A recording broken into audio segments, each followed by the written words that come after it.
Hello tout le monde, j'espère que vous allez bien. Moi je viens tout juste de me réveiller. J'ai fait une longue grasse matinée comme les enfants m'ont pas réveillée. Ça m'a permis de dormir plus longtemps. Et en me réveillant, je vois que le zygopétalum qui était pas loin de la fenêtre, les premiers rayons du soleil de ce matin ont fait s'ouvrir ses premières fleurs. Et c'est très joli. Très très très joli. Là, on a le petit Paphiopédilum aussi, Modiphéma avec son feuillage tesselé là. Très joli. Et son petit bouton, il commence à bien grossir aussi. Voilà. Donc, on enchaîne avec notre vidéo d'aujourd'hui. Donc, aujourd'hui, on va parler des dendrobiums de type Phalaenopsis, donc les Sanouk. Et on va aussi inclure dans cette vidéo les dendrobiums Berryoda parce que je trouve qu'ils ont le même type de culture. Alors, déjà, au niveau de la chaleur, le dendrobium de type Phalaenopsis, il est vraiment différent du dendrobium nobile dont je vous ai parlé dans une précédente vidéo. J'avais déjà parlé des dendrobiums nobiles. Donc, les dendrobiums nobiles, eux, ils ont besoin de grandes variations de température, de vraiment chaud à très frais en automne, ce qui fait que c'est pour ça que je vous conseille fortement de les cultiver à l'extérieur, mais il ne faut pas mélanger ça avec les dendrobiums de type Phalaenopsis qui, eux, sont des orchidées de température qui préfèrent les températures chaudes, voire même très chaudes. Voilà, c'est déjà au niveau de la température, ces deux-là sont très différents. Et du fait qu'il aime plutôt la chaleur, on ne le sort pas du tout. Enfin, on peut les sortir dehors si vous avez envie, puisque sortir les orchidées à la belle saison, dehors, vous savez, je vous dis tout le temps à la maison de vraiment aérer vos pièces et de les ventiler. Et vous n'aurez pas une aussi bonne ventilation et une aussi bonne aération que si vous sortez vos orchidées dehors. Et cette histoire de ventilation et d'aération, c'est vraiment extrêmement bon pour les plantes et pas que pour les orchidées, même certaines plantes vertes, certaines plantes d'intérieur, à la belle saison, il faut vraiment les estiver à l'extérieur parce que en fait, la ventilation et l'aération et cette oxygénation permanente favorise beaucoup la croissance de vos plantes. Déjà, il y a une meilleure lumière dehors déjà. Mais c'est surtout l'aération et la ventilation qu'on va chercher et cette différence de température entre le jour et la nuit qui est meilleure dehors qu'à l'intérieur. Vous n'obtiendrez jamais ce genre de bonnes conditions à l'intérieur. Alors profitez de l'été pour sortir vos plantes dehors. Mais comme le dendrobium est une plante qui préfère la chaleur, vous devez les sortir les mois les plus chauds de l'année et éviter par contre le printemps, l'hiver et l'automne parce que là ça commence à être un petit peu trop froid pour les dendrobiums de type Phalaenopsis et Berryoda. Donc, on va voir à peu près, comme je vous dis tout le temps, sur cette chaîne, vous allez trouver surtout des hybrides qu'on trouve facilement en jardinerie, supermarché, etc. J'ai très peu de botanique, je crois que je dois même pas en avoir une. Je dois avoir une seule botanique, sinon j'ai une écrasante majorité de hybrides. Et des hybrides qu'on trouve facilement en supermarché, jardinerie, dans la grande distribution spécialisés, si vous voulez, dans les végétaux ou généralistes comme des supermarchés. Voilà. Donc, c'est vraiment un choix de ma part parce que je ne veux pas me compliquer avec des botaniques parce que l'avantage des hybrides, c'est le fait d'avoir des parents mélangés. Ça les permet en fait de pouvoir s'adapter à plus de choses en termes de température, humidité, etc. Je trouve que certaines botaniques, il faut vraiment respecter des conditions de culture assez précises de leur milieu naturel, en fait. Et aussi, je trouve que les botaniques, mais ça, c'est mon goût personnel, en fait. Bah, ce que l'homme a hybridé, c'était pour obtenir des plus grandes fleurs, des couleurs plus jolies. Donc moi, j'aime bien les fleurs mainstream, je vais pas vous cacher. Moi, j'aime les fleurs un peu glamour, colorées, qui font des qui ont des couleurs panachées, des choses avec des pétales volontés. Et ça, je suis désolée, mais c'est obtenu par l'hybridation artificielle en fait. Et dans la nature, on va avoir des choses qui sont plus petites, où il faut vraiment avoir l'œil des fois pour voir les petites fleurs sur certaines orchidées, et ça m'intéresse pas du tout, franchement, je vous cache pas. Il y en a même des que je trouve carrément moches comme les Dracula, mais après ça c'est mon goût, hein. Donc après, voilà, moi j'aime les fleurs qui ont des couleurs, voilà, chatoyantes, des grandes pétales, des motifs, des choses comme ça. Et ça, c'est surtout dans les hybrides qu'on trouve ça. Alors, c'est pour ça que je ne m'approche pas trop des botaniques. Voilà. Si vous voulez savoir pourquoi. Et aussi parce que je trouve que les hybrides sont plus faciles de culture. Aussi. Voilà. Donc, au niveau des jardineries, dans les dendrobiums, vous allez surtout trouver la marque Sanook. Alors, c'est vraiment Sanook qui arrose le marché européen de dendrobium de type Phalaenopsis. Je dirais même qu'il y a quasiment que eux. Je parle des dendrobiums de type Phalaenopsis, je ne parle pas des autres dendrobiums. Je sais qu'il y a d'autres espèces de dendrobium, voire des botaniques vendus par des pépiniéristes spécialisés dans les orchidées. Mais en termes de dendrobium de type Phalaenopsis, il y a une grosse, énorme majorité de Sanook. Et d'ailleurs, je pense que c'est les seuls producteurs de cette orchidée en Europe. Dans le sens où, par exemple, vous allez trouver les dendrobiums de petite Phalaenopsis sous d'autres marques, comme par exemple Inca Orchid, Caméléon Orchid, etc., Landsberg. Tous ces gens-là, ça, vendent des dendrobiums de type Phalaenopsis, mais je me suis rendu compte qu'ils se fournissaient auprès de Sanook, tout simplement parce que j'achète beaucoup d'orchidées en supermarché, jardinerie, etc. Et comme vous le savez, on ne peut jamais connaître le nom de l'orchidée qu'on a acheté quand c'est en jardinerie. Et une fois, j'avais fait un très gros achat de plantes chez Lidl. Et quand j'étais rentrée à la maison, tout de suite, j'avais commencé à chercher le nom de mes orchidées. Il y avait une grosse majorité de Cambria. Et j'arrivais pas à trouver le nom. Beaucoup de Cambria ont des cultivars qui sont similaires, mais c'est pas la même chose. Donc du coup, chaque plante a vraiment un nom en fait. Parfois le nom est presque pareil que l'autre, mais il y a vraiment un nom qui différencie les deux plantes en fait. Et moi, ça m'énervait de ne pas être vraiment sûre du nom de ma plante. Donc j'ai été voir un orchide.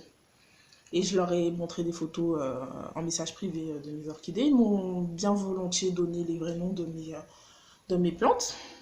Et quand je leur ai montré un dendrobium Sanook qui était bien de chez eux, parce que l'étiquette c'était un orchide pour ce Sanook-là, ils m'ont dit que là, il fallait que je me rapproche de Sanook parce qu'en fait, lorsqu'un gros distributeur leur demande des mix, comme ils disent d'orchidées, ça veut dire des mélanges d'orchidées, où ils veulent mettre beaucoup d'orchidées différentes pour qu'on ait du choix, par exemple en supermarché, et ben, ils font appel à d'autres producteurs d'orchidées pour varier les orchidées qu'ils vont proposer à ce distributeur-là. Voilà. Donc, du coup, ça fait qu'en fait, que dans des mix d'orchidées, vous allez trouver des cattleyas, vous allez trouver des dendrobiums, vous allez trouver des Cambria, des oncidium. La plupart du temps, quand c'est des espèces à pseudobulbes d'Amérique du Sud, ben, Orca Orchid, par exemple, c'est sa spécialité.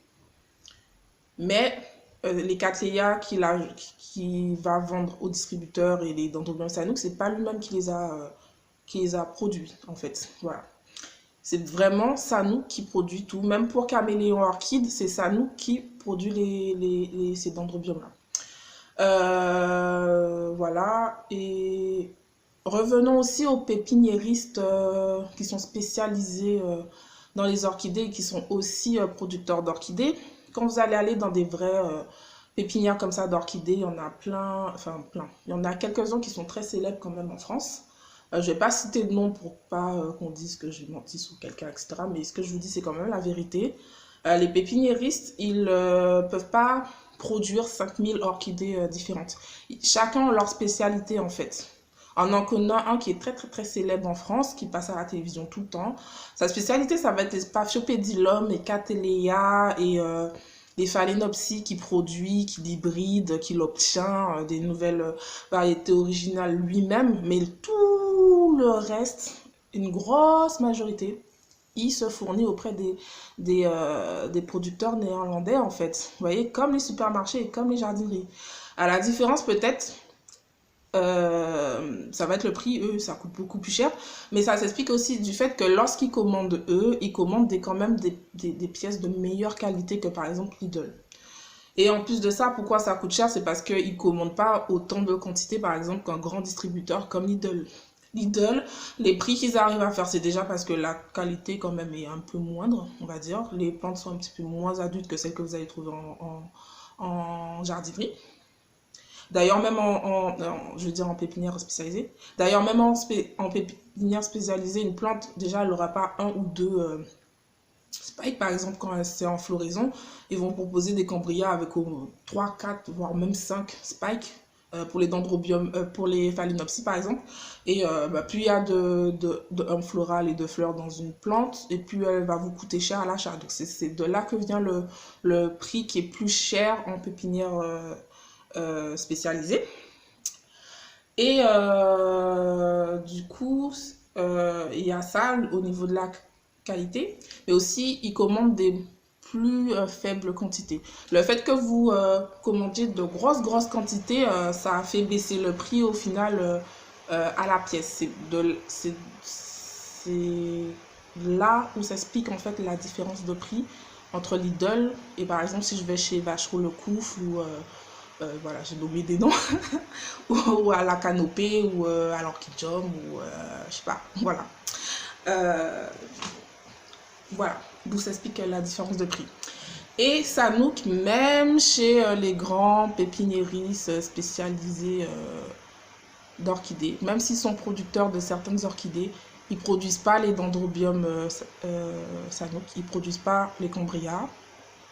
Ils produisent même pas forcément tous les phalaenopsis parce que les hybrides que vous rencontrez en supermarché, si vous les rencontrez chez eux, souvent, c'est que c'est pas eux qui l'ont vraiment produit, bien qu'il y ait des exceptions, puisque eux-mêmes ils obtiennent, hein, ils hybrident et donc obtiennent des variétés assez originales qui finalement, quelques années plus tard, se retrouvent aussi au supermarché, mais il y en a certains qui sont très populaires chez les phalaenopsis que tout le monde connaît, a déjà vu sa tête. Si vous le retrouvez chez eux, dites-vous que c'est pas forcément eux qui les ont produits. Voilà, parce que ils disent pas vraiment ça à haute voix, mais ils produisent pas tout ce qu'ils vendent en fait. Voilà, tout simplement. Donc, les dendrobium de type phalaenopsis, je dis souvent, vous allez souvent m'entendre dire dendrobium Sanook, parce que en fait c'est Sanook qui les a vraiment produits, obtenu le cultivar, voilà, simplement écloné. Les cultivars qu'ils ont gardés, c'est souvent eux-mêmes qui les ont obtenus. Voilà, c'est ce que je voulais dire. Donc Sanook, il y a plein de cultivars qu'on retrouve en supermarché parce qu'ils ont quand même un beau catalogue de dendrobium chez Sanook. Et donc le plus connu, ça va être Blue Happiness. C'est un dendrobium avec un violet qui se rapproche beaucoup du bleu. Et le bleu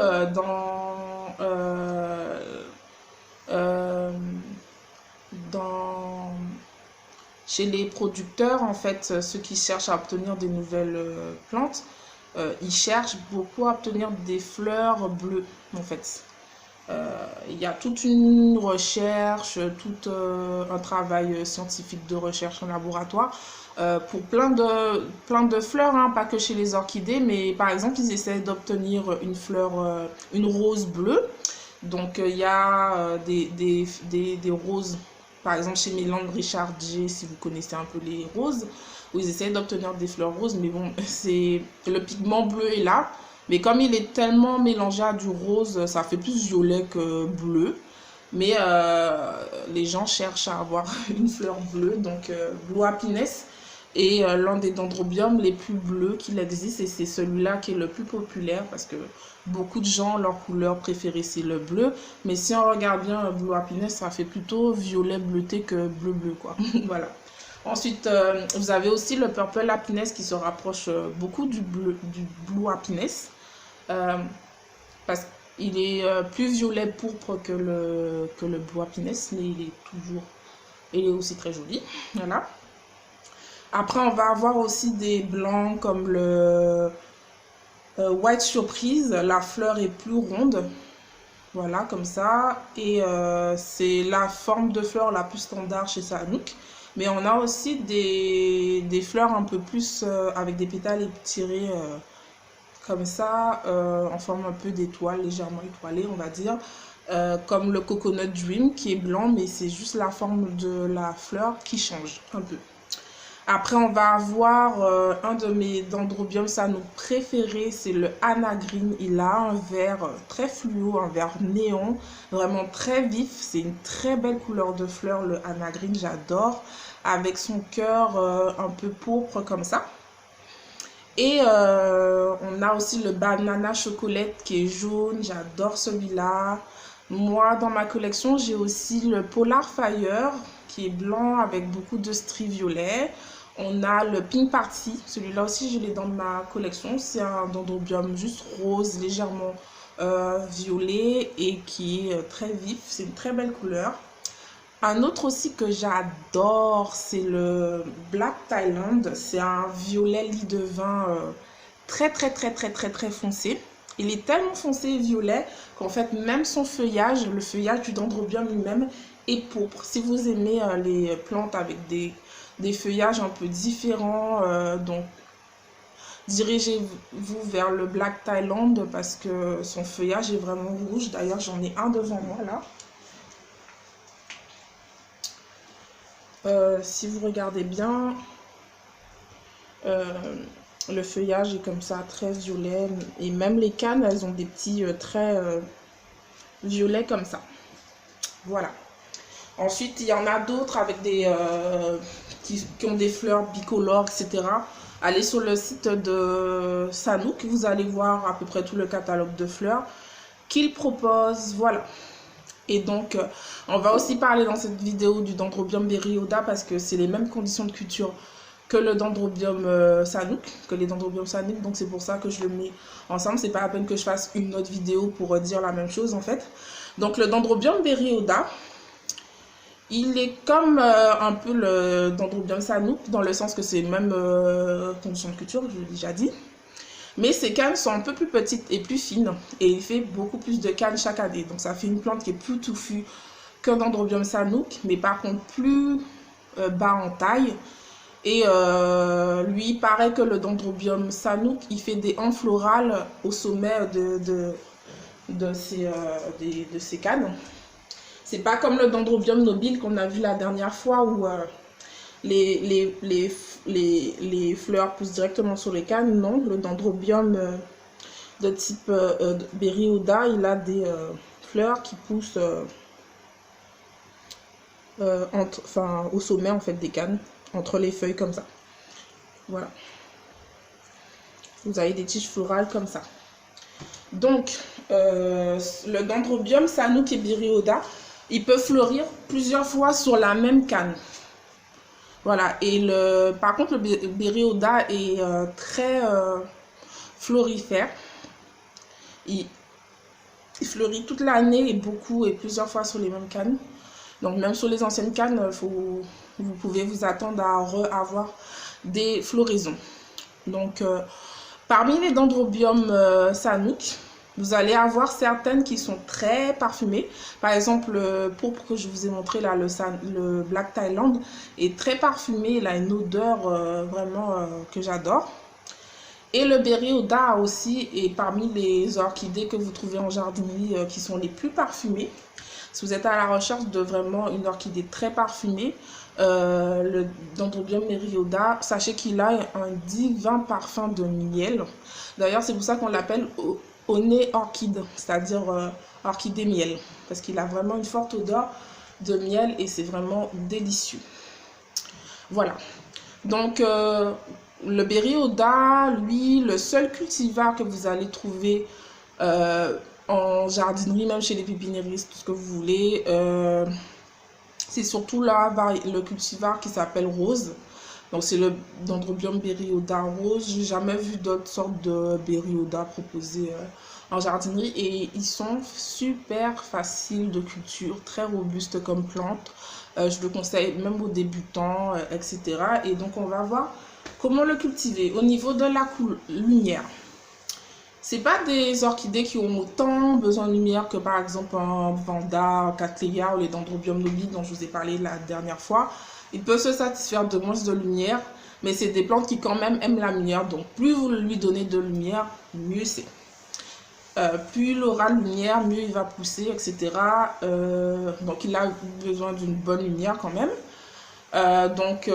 Exposition sud, ouest, c'est bien. Après, si vous avez un est trop ombragé ou carrément du nord, là, il faudra peut-être compléter avec un éclairage horticole, par exemple, pour bien faire pousser cette plante qui a quand même besoin de lumière pour pousser parce qu'elle a une végétation quand même assez active tout au long de l'année. Voilà. Au niveau des arrosages, alors c'est une plante qu'il faut arroser à peu près une fois par semaine. Pas comme le Dendrobium nobile. La dernière fois, pour le Dendrobium de type nobile, je vous disais tous les 10 jours. Mais le Sanook et le Berry-Oda, c'est plutôt une fois par semaine, tous les 7 jours. Il faut lui donner un bain de 10 minutes à peu près avec l'eau la moins calcaire possible. Et ça, c'est pour les pots, comme je dis tout le temps, de 12 cm. Ce genre de conseil.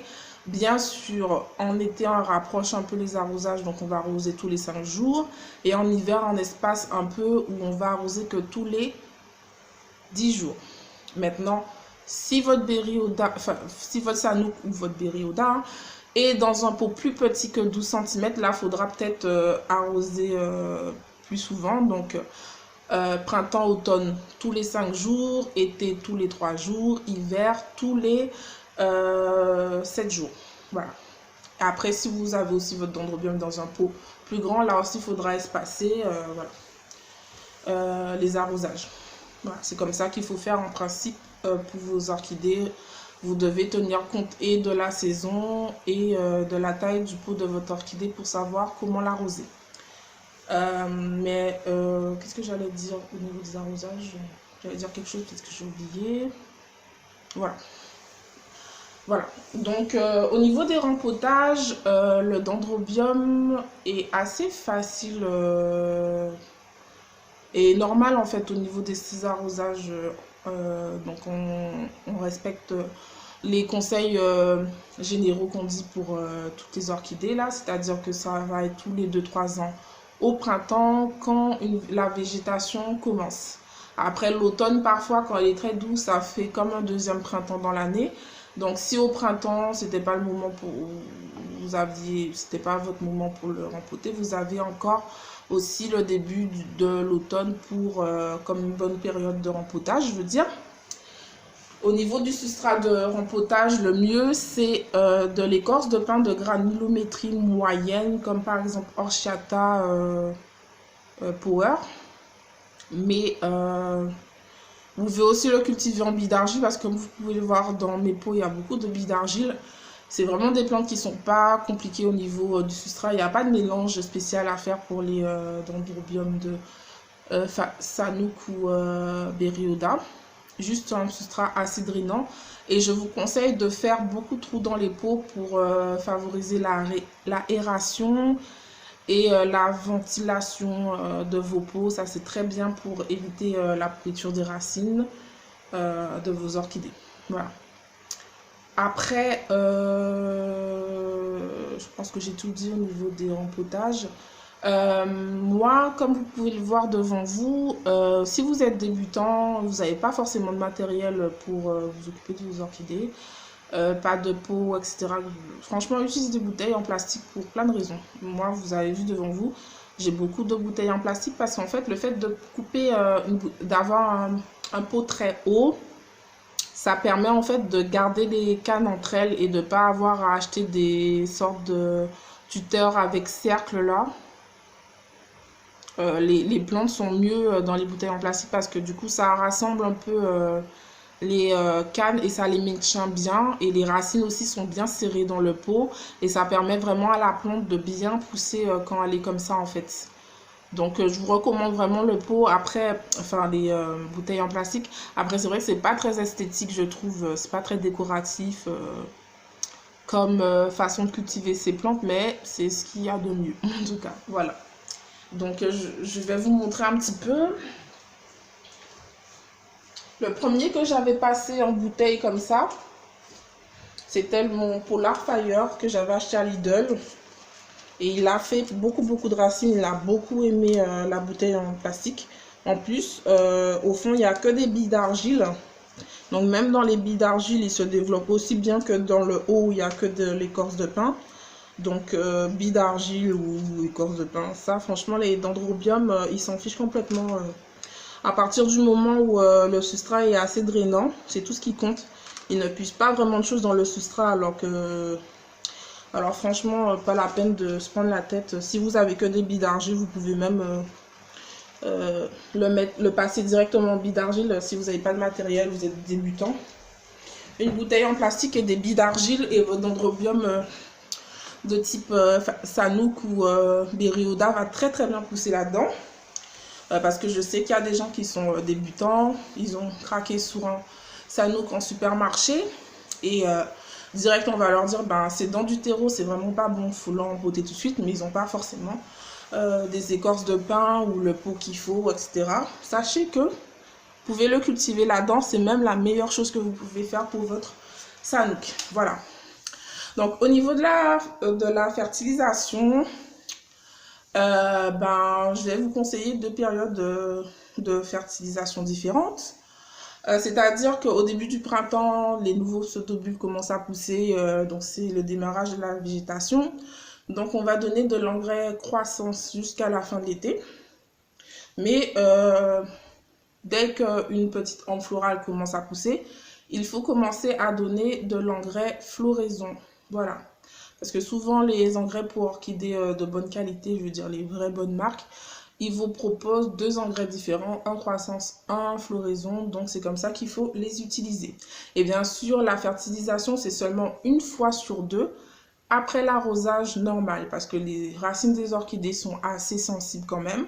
Donc, il ne faut pas brûler les racines de l'orchidée avec une trop grosse concentration d'engrais. Les orchidées n'ont pas besoin de beaucoup d'engrais, donc il faut respecter les quantités indiquées sur le paquet, donc ne pas surdoser l'engrais. Et l'engrais, ça se fait après l'arrosage. Une fois que les racines sont bien gorgées d'eau, après on met de l'engrais, parce que c'est pas les racines qui absorbent directement l'engrais. Je le dis pas forcément dans toutes mes vidéos, mais je vais vous le dire aujourd'hui. L'engrais, c'est pas j'arrose avec beaucoup d'engrais directement la plante, comme ça elle va mieux absorber l'engrais. En fait, c'est pas comme ça que ça marche la fertilisation des plantes. Faut savoir que dans le substrat, il y a des bactéries et c'est elles qui vont manger l'engrais. Ça va être des nutriments pour les bactéries en fait. Et les bactéries vont digérer l'engrais et relâcher du déchet. Et ce déchet, c'est ça que les racines de l'orchidée peuvent absorber. Mais elles ne peuvent pas absorber directement l'engrais que vous leur donnez. Donc c'est pour ça que pour protéger les racines de l'orchidée, vous allez d'abord les arroser. Et quand vous cultivez dans des substrats très drainants comme billes d'argile ou écorce de pin, on ne fait pas un simple passage d'eau pour arroser la plante, mais vraiment un bain de 10 minutes. Le bain de 10 minutes, ça permet au vélamen, cette espèce d'éponge qui est autour des racines de l'orchidée, d'absorber l'eau et de bien se gorger d'eau. Et quand elles sont bien gorgées d'eau, elles peuvent pas... C'est comme une éponge qui a pris le maximum d'eau qu'elle peut prendre. Même si vous rajoutez de l'eau sous une éponge qui est déjà saturée en eau, elle peut pas prendre plus d'eau. Vous voyez ce que je veux vous dire?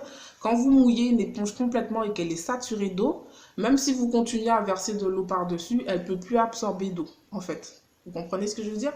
Donc, ça veut dire que lorsque vous avez bien baigné pendant 10 minutes les racines de votre orchidée et que le vélamen est bien gorgé d'eau, même si vous versez après de l'engrais dessus, elle ne peut pas absorber l'engrais. Ça fait que l'engrais ne va pas se retrouver au corps des racines et risquer de brûler les racines de votre orchidée. C'est pour ça qu'on vous conseille toujours de bien arroser vos plantes et après de fertiliser la plante. Voilà, c'est pour ça.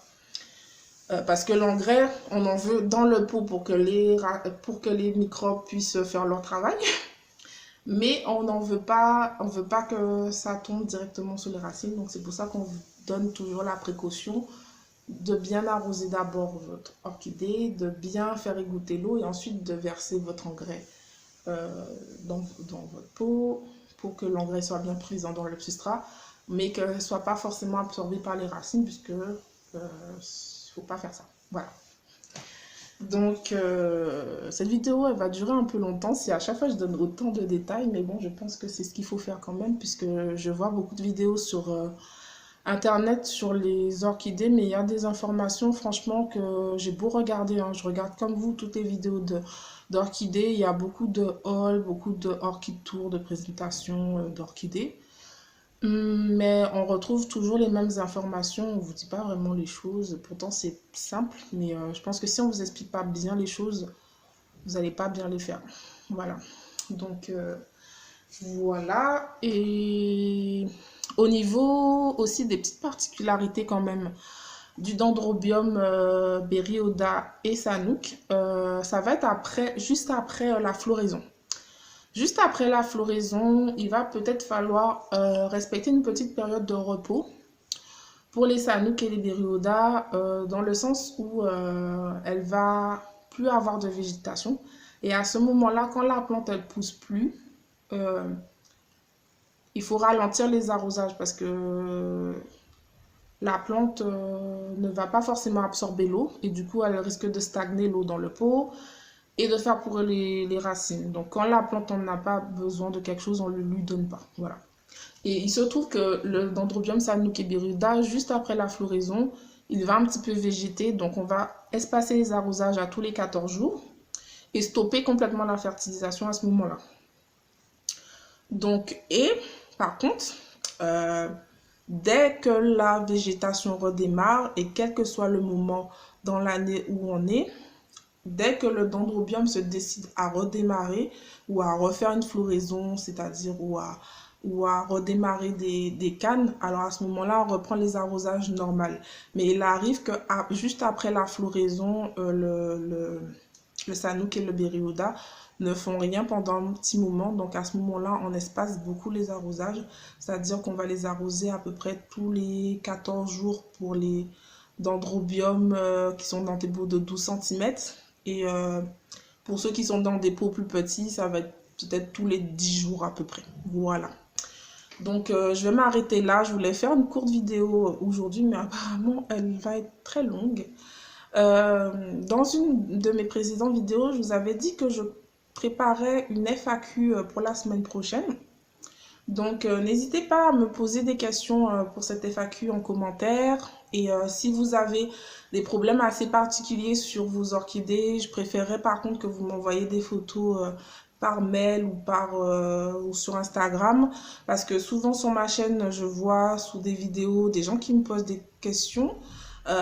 Et j'essaie d'y répondre en commentaire, mais ça me fait écrire des longs pavés et tout, et c'est plus facile pour moi de le dire à haute voix, à l'oral, donc je voudrais bien préparer une vidéo comme ça, je note toutes vos questions et j'y répondrai en vidéo. Voilà. Donc n'oubliez pas de vous abonner et d'activer la cloche des notifications pour ne manquer aucune de mes vidéos. Vous pouvez aussi me retrouver sur Instagram, là-bas vous allez trouver aussi des photos de mes